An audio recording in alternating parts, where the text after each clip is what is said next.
1. When the tides bring a new adventure, do not blink, do not flee. You believe to the sun and the moon, keep the song of eternity.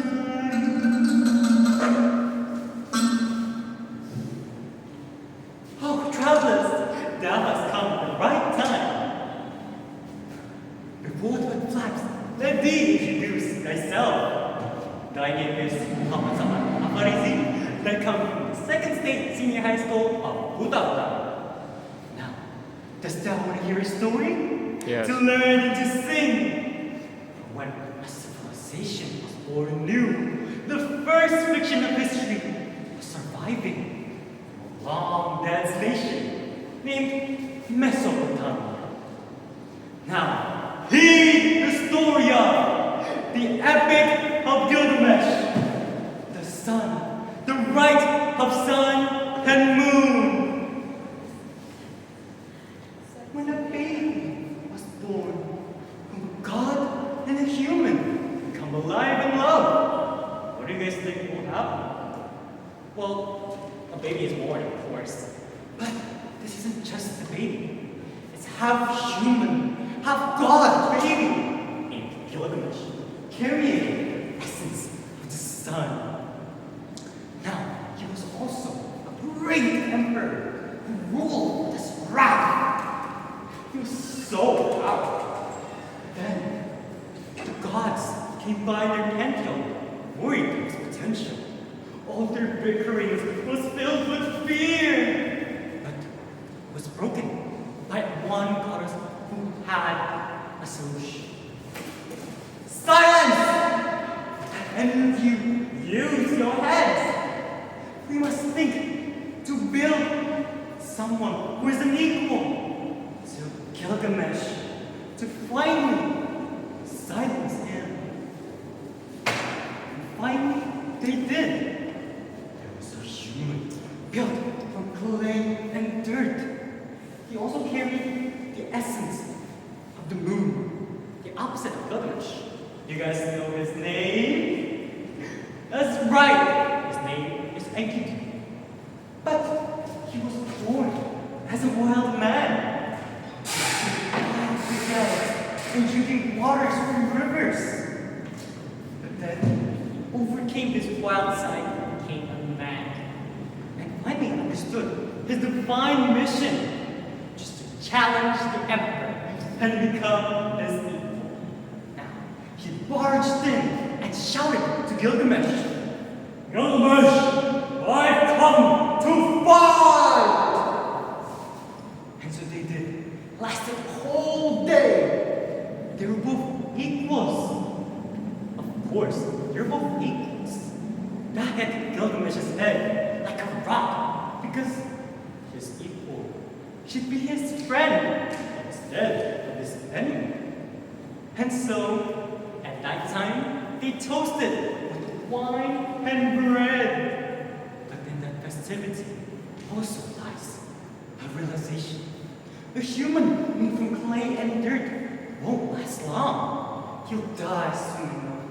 And so he drags Enkidu with it to this great adventure. For what? Gilgamesh answers,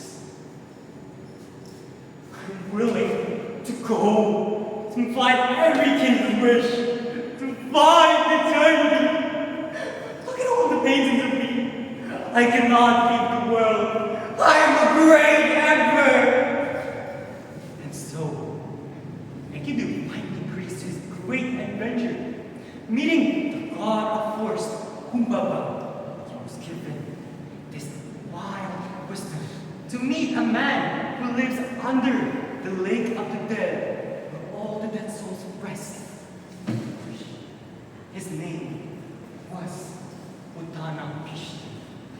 He was a mortal who lived through a great flood and was given immortality. And so they went and met him and shouted to his cave, "Utana Pishti, I heed eternity. And so, on a fish that was away, came in abstract form. He said to them, if you want to find it, find a root who grows in 100 years, and also raise the sun 2 times. So they did. And he swims and finds the root. And Gilgamesh races against the sun 2 times. And they finally got immortality itself, the potion of immortality. They excitedly went home, when suddenly, oh no! The potion was drank by a snake accidentally, which caused it to shed its mortal skin. It's literally, right? And Gilgamesh was sad and breaking down, screaming, has fate played with me? And Enkidu could offer him comfort words. Enkidu kneels to his level and said, Gilgamesh, you must realize that true eternity is reached through all the memories you left, the appreciation, not living forever. And so finally, Gilgamesh realizes. He laughs off the situation of while the snake eating and becoming immortal, and went home and lived happily ever after. Now, did you guys get the moral of the story? Well, the moral of the story is that true eternity is reached through all the memories you made with the people you love, not living forever. Now, thank you for listening to this arcane story.